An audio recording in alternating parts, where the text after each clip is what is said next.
नमस्कार, आप देख रहे हैं जोहार झारखंड। आपके साथ मैं हूं अलीम अतर। शुरुआत बड़ी खबर से करेंगे। दिल्ली से इस वक्त एक बड़ी खबर है जहां पर हेमंत सोरेन से खनन लीज मामले से ये जुड़ी बड़ी खबर आपको बता दें। खनन लीज मामले में निर्वाचन आयोग में सुनवाई शुरू हो चुकी है।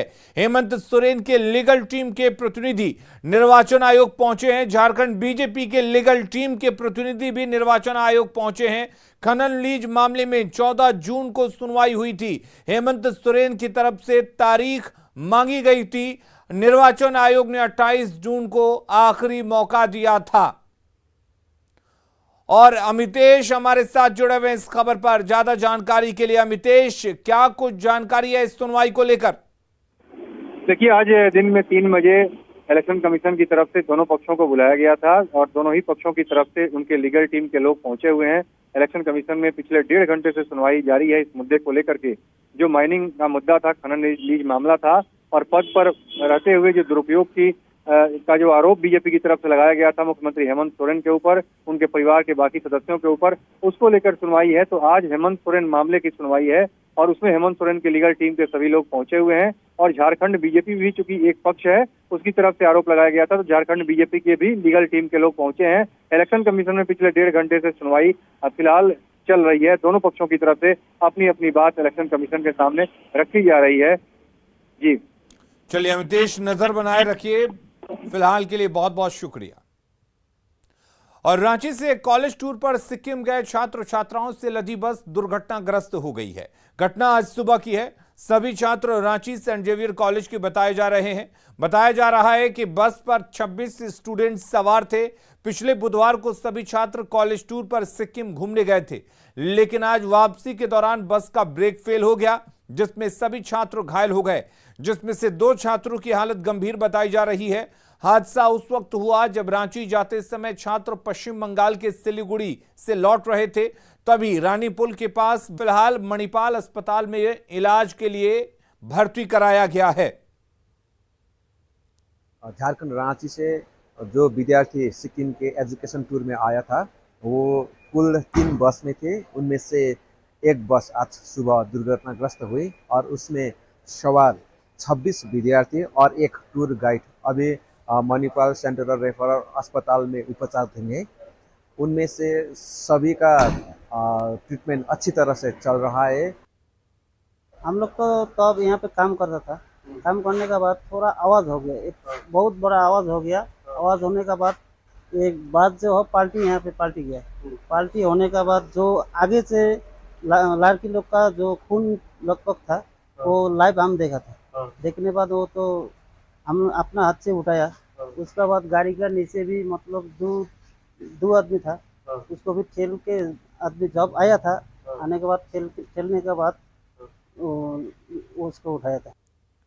और वहीं हादसे की जानकारी पर सीएम हेमंत सोरेन ने ट्वीट किया है और कहा है कि उन्होंने पूरे मामले को लेकर सिक्किम के मुख्यमंत्री से बात की है और सारी व्यवस्था करने की बात कही है। साथ ही वे बच्चों को एयरलिफ्ट कर लाने की कोशिश कर रहे हैं, लेकिन मौसम खराब होने की वजह से बच्चों को लाने में दिक्कत हो रही है।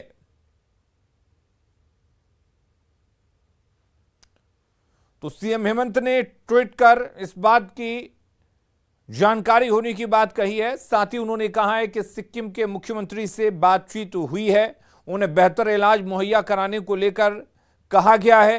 साथ ही एयरलिफ्ट कराने की भी कोशिश की जा रही है, लेकिन चूंकि मौसम वहां पर खराब है, जिसके वजह से एयरलिफ्ट कराने में दिक्कत आ रही है। हमारे साथ रूपाली जुड़ी हुई है इस खबर पर ज्यादा जानकारी के लिए। रूपाली, क्या कुछ कोशिशें हो रही हैं एयरलिफ्ट कराने को लेकर और क्या कुछ कहा गया है सीएम की तरफ से? बता दें कि जेवियर्स कॉलेज से कुल 66 ऐसे बच्चे हैं जो वहां पे ट्रिप पर गए थे और कुल 3 बस में बच्चे सवार थे, जिसमें से एक बस के साथ सड़क हादसा हुआ जिसमें 26 विद्यार्थी सवार थे और एक टूर गाइड था। तो उसमें से 2 स्टूडेंट्स क्रिटिकली इंजर्ड है, वो टूर गाइड इंजर्ड है। बाकी इसके साथ जो बाकी 2 बसेस में बच्चे थे वो काफी डरे सहमे हुए हैं, जिसको लेकर सिक्किम सरकार ने ये योजना बनाई है कि उनको आज अभी टेम्पररी होटल स्टे दिया गया है और कल उन्हें वोल्वो बस करके रांची की ओर भेजा जाएगा। बाकी जो बच्चे घायल हैं उनको लगातार उनकी इंजरी पे बेस्ड उनको लगातार अस्पताल मणिपाल अस्पताल में इलाज दिया जा रहा है। उसमें से 2 बच्चे जो हैं वो काफी ज्यादा गंभीर है, बाकियों का सिटी स्कैन से लेकर बाकी सारा रेडियोलॉजी डिपार्टमेंट एक्टिव है और उनका उसी के हिसाब से इलाज जारी है। रूपाली, जो 2 बच्चे क्रिटिकली इंजर्ड हैं उनको लेकर क्या कुछ जानकारी है, क्या स्थिति है उनकी? जी, जो वहाँ पे विटनेस है, जो इन बच्चों को जिसने मदद की थी उठाने में, उसने बताया कि बस उनकी तरफ ही पलटी थी और उनकी आंखों में और सर में काफी चोट आया है, जिसके वजह से उन्हें वहां से अभी मूव कराना तो बहुत मुश्किल है। बच्चों का भी लगातार, उन 2 जो मरीज है उसका लगातार इलाज चल रहा है और वो अभी क्रिटिकली है, उनके सर और आंखों में काफी चोट आई है। चलिए, बहुत शुक्रिया रूपाली तमाम जानकारी देने के लिए। और सिक्किम में झारखंड के बच्चों से भरी बस पलटने के बाद रांची सांसद संजय सेठ भी एक्टिव हो गए हैं। संजय सेठ को जैसे ही सूचना मिली उन्होंने राजभवन और सीएम से संपर्क किया। संजय सेठ ने बताया कि सभी बच्चे सुरक्षित हैं, 3 बच्चों को आईसीयू में भर्ती कराया गया है। सूचना मिली, हमने राजभवन माननीय मुख्यमंत्री जी के यहाँ तुरंत संपर्क किया और पता चला कि वहां 22 बच्चे सुरक्षित हैं, 3 बच्चे घायल हैं जिनको आईसीयू में एडमिट कराया गया है। और वहां उनके पॉलिटिकल एडवाइजर मुख्यमंत्री के जैकब कैलिन भी हॉस्पिटल पहुंच गए। मेरी उनसे ही बात हुई, डॉक्टर से ही बात हुई, उन्होंने बताया कि कोई चिंता वाली बात नहीं है। दुमका में सड़क से अचानक धुआं निकलने से अफरा तफरी का माहौल रहा। जिले के हवाई अड्डा रोड में राजभवन के निकट मेन रोड से यह धुआं निकल रहा था। इस दौरान मौके पर लोगों की भारी भीड़ जुट गई। सूचना मिलने पर फायर ब्रिगेड की टीम भी मौके पर पहुंची और जमीन के नीचे लगी इस आग को बुझाने में जुट गई, लेकिन धुआं लगातार निकलते जा रहा था। करीब 4 घंटे की कड़ी मशक्कत के बाद आग पर काबू पाया गया। धुआं निकलने की वजह से घटनास्थल के आसपास अफरा तफरी का माहौल रहा। दमकल की 2 गाड़ियां मौके पर पहुंची।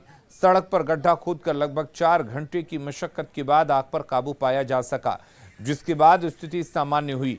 हालांकि आग लगने की वजह का पता नहीं चल सका है।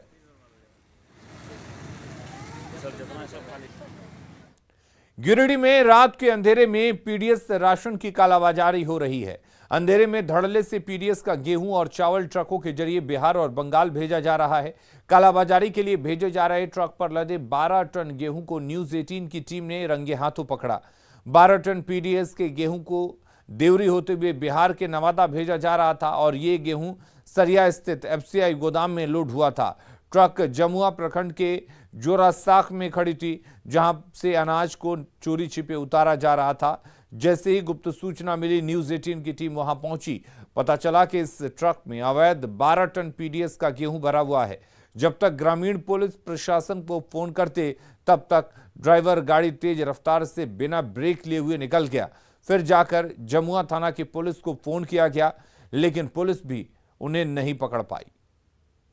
सरिया गोदाम से आप ड्राइवर हैं क्या? सरिया गोदाम से लेके आए हैं? जी ड्राइवर हैं आप? फोन कीजिए सरिया हमको। हम हाँ, गोदाम में ही, मतलब कि बाबा जो यहाँ से लोड हुआ, जिसका जो मालिक है इसका, हाँ, जो उतरवाया है, के है मालिक? है बाबा पंडित जी है। कहाँ के पंडित जी? है सरिया के हैं। यहाँ एफसीआई का माल पकड़ा गया है, ठीक है। ये एफसीआई का माल है। हमारा जो डीलर को हम लोग मांगते हैं तो बोलता है गेहूँ नहीं आ रहा है गवर्नमेंट से। तो गवर्नमेंट से गेहूँ आ रहा है, जब गेहूँ जो जा रहा है किस जगह में जा रहा है, और यहाँ 2 बोरा उतर के यहाँ सप्लाई हो रहा है। तो किस तरह से पीडीएस के अनाज की कालाबाजारी हो रही है, इन तस्वीरों को देखकर समझा जा सकता है। न्यूज 18 ने अपने कैमरे में इन तस्वीरों को कैद किया है कि किस तरीके से चोरी छिपे पीडीएस के इस अनाज को बेचा जा रहा है, एक जगह से दूसरे जगह भेजा जा रहा है और कालाबाजारी की जा रही है। देर रात गिरिडीह जिले के जोरासाख में पीडीएस का गेहूं लदा एक ट्रक को ग्रामीणों ने पकड़ रखा था, जिसमें बताया जा रहा था कि 12 टन से अधिक गेहूं उसमें है। जिसके बाद न्यूज़ 18 की टीम वहां पहुंची और मामले को जांच पड़ताल किया। तब जाकर के ड्राइवर ने और वहां पे लोगों ने भी इस बात को कबूला कि इस अवैध तरीके से इस गेहूं भरे ट्रक को बिहार ले जाया जा रहा है, देवरी होते हुए। जब इसी मामले को लेकर के अभी हम डीसी कार्यालय आए हुए हैं, डीएसओ साहब से इस मामले को लेकर उनकी प्रतिक्रिया लेने के लिए। हालांकि उन्होंने ऑफ द रिकॉर्ड ये बात को कहा है कि मामले को संज्ञान में लिया गया है और जांच पड़ताल किया जा रहा है। हालांकि उन्होंने किसी भी प्रकार की अनियमितता और कालाबाजारी से साफ इनकार किया है और उनका कहना है कि थोड़ा बहुत गलतियां ड्राइवर कर रहे होंगे, वो लोग अपने तरीके से गेहूं को उतार रहे होंगे, लेकिन अभी तक ये मामला कालाबाजारी का नहीं है।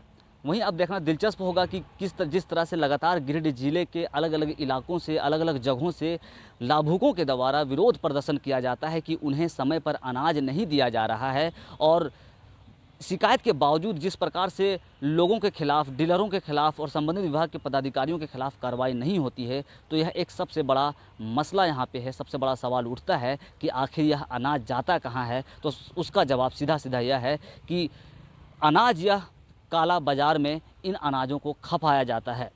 गिरिडीह से न्यूज़ 18 के लिए मैं एजाज अहमद। राष्ट्रपति पद के उम्मीदवार को समर्थन के मुद्दे पर अब तक जेएमएम की ओर से सस्पेंस कायम है। कल सीएम हेमंत सोरेन ने दिल्ली में केंद्रीय गृह मंत्री अमित शाह के साथ ही कांग्रेस नेता मल्लिकार्जुन खड़गे से मुलाकात की थी। मुलाकात के बाद निकले सीएम हेमंत ने कहा था कि मुलाकात हुई, जो हुआ आपने देखा, इसे यहीं तक रहने दीजिए, बाकी ब्रेक के बाद। अब सीएम के इस बयान के बाद कई मायने भी निकाले जा रहे हैं। दरअसल दिल्ली में अमित शाह से मुलाकात को शिष्टाचार मुलाकात बताया गया, लेकिन सीएम की ओर से ब्रेक के बाद कहने के राजनीतिक मायने निकाले जा रहे हैं। माना जा रहा है कि अगर जेएमएम द्रौपदी मुर्मू का समर्थन करता है तो गठबंधन दल में शामिल कांग्रेस के साथ उसके रिश्तों में खटास आ सकती है। वहीं जेएमएम के अगले कदम पर कांग्रेस की भी पैनी नजर है।